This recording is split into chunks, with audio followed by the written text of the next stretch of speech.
আসসালামু আলাইকুম রহমতুল্লাহ। প্রিয় দর্শক, কেমন আছেন? আশা করি ভালো আছেন। প্রিয় দর্শক, ডিসি প্রত্যাহার নিয়ে বিপাকে রয়েছে জনপ্রশাসন মন্ত্রণালয়।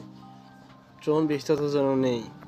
প্রিয় দর্শক, জনপ্রশাসন যুগ্ম সচিব পদে পদোন্নতি পেয়েছেন 196 কর্মকর্তা। তাদের মধ্যে 21 জন রয়েছেন জেলা প্রশাসক, ডিসি। এ সংক্রান্ত পদোন্নতির প্রজ্ঞাপন গত 20 মার্চ জারি হলেও এখনও সেসব ডিসি আগের দায়িত্বেই আছেন। অথচ যুগ্ম সচিব পদে পদোন্নতির পর তাদের মাঠ প্রশাসন থেকে ফিরিয়ে আনার কথা। এ নিয়ে চ্যালেঞ্জের মুখে পড়েছেন জনপ্রশাসন মন্ত্রণালয়। কারণ বিতর্কহীন ডিসিদের পদায়ন নিশ্চিত করতে হবে মন্ত্রণালয়ের। এক্ষেত্রে ফিটলিস্টের এর পদায়ন নিয়ে বেশ জটিলতা তৈরি হয়েছে।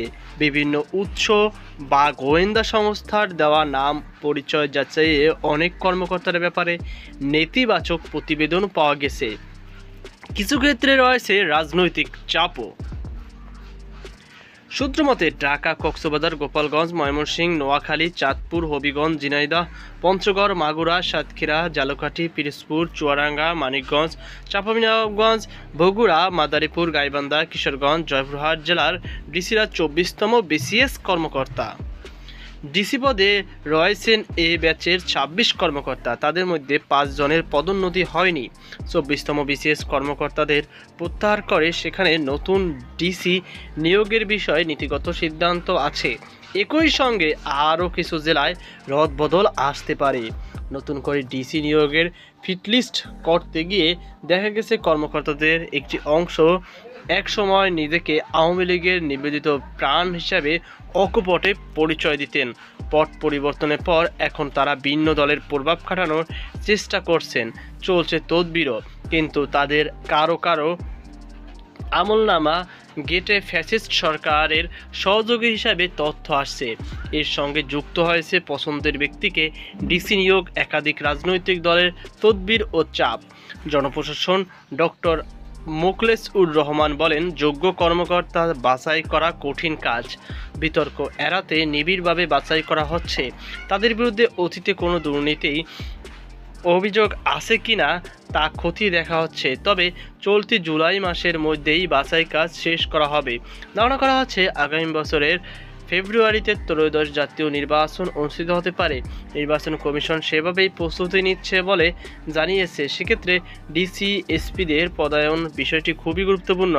নির্বাচন ছাড়াও একটি জেলায় প্রশাসনের শীর্ষ কর্তা হিসাবে ডিসিদের অনেক ধরনের দায়িত্ব রয়েছে। নিকট অতীতে ডিসি হিসাবে দায়িত্ব পালনকালে উপসচিবের থেকে যুগ্ম সচিব হিসাবে পদোন্নতির পর দীর্ঘদিন আগের দায়িত্বে চালিয়ে যাওয়ার নজির কম। গত 5ই আগস্ট আওয়ামী লীগ সরকারের পতনের পর ডিসি নিয়োগ নিয়ে তোলপাড় হয়। তোপের মুখে 9 ডিসির পদায়ন বাতিল করা হয়। রদবদল করা হয় 4 জেলার ডিসিকে। ডিসি হিসাবে যাদের নাম প্রাথমিকভাবে মনোনীত করা হয় তাদের অনেকের বিরুদ্ধে পতিত আওয়ামী লীগ সরকারের লেজুর ভিত্তিক কিংবা অনিয়ম দুর্নীতির অভিযোগ আসতে থাকে।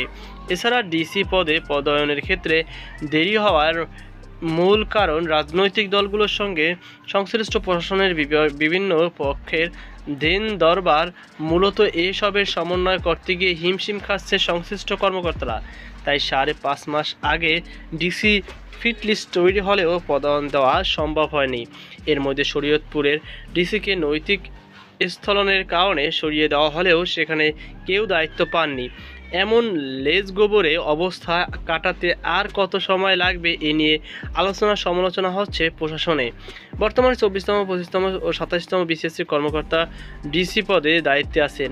এর মধ্যে 24 ও 25তম বিসিএস কর্মকর্তারা বিএনপি নেতৃত্বাধীন সরকারের 2001 থেকে 6 আমলে চাকরিতে যোগ দেন। আর 27তম বিসিএস কর্মকর্তারা চাকরিতে যোগ দেন 1/11 পট পরিবর্তনের পর তত্ত্বাবধায়ক সরকারের 2007 থেকে 8 আমলে। 28তম ব্যাচের কর্মকর্তারা আওয়ামী লীগ সরকারের আমলে নিয়োগ পেয়েছেন। তাই তাদের আগামী জাতীয় নির্বাচনের সময় ডিসি হিসাবে মাঠে রাখা নিয়ে অমত রয়েছে।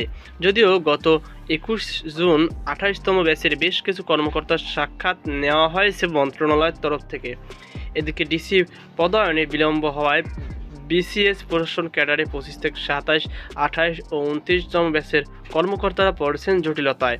কারণ ডিসি পদে ফিটলিস্ট তৈরির জন্য 25 ও 27তম ব্যাচের কর্মকর্তাদের সাক্ষাৎকার নেওয়া শেষ হয়েছে, কিন্তু চূড়ান্তভাবে বাছাই করে ডিসি পদে পদায়ন করতে পারছে না জনপ্রশাসন মন্ত্রণালয়। প্রিয় দর্শক, এই ছিল আমাদের সর্বশেষ আপডেট। সকল বার্তা আজকে পর্যন্ত। আল্লাহ হাফেজ।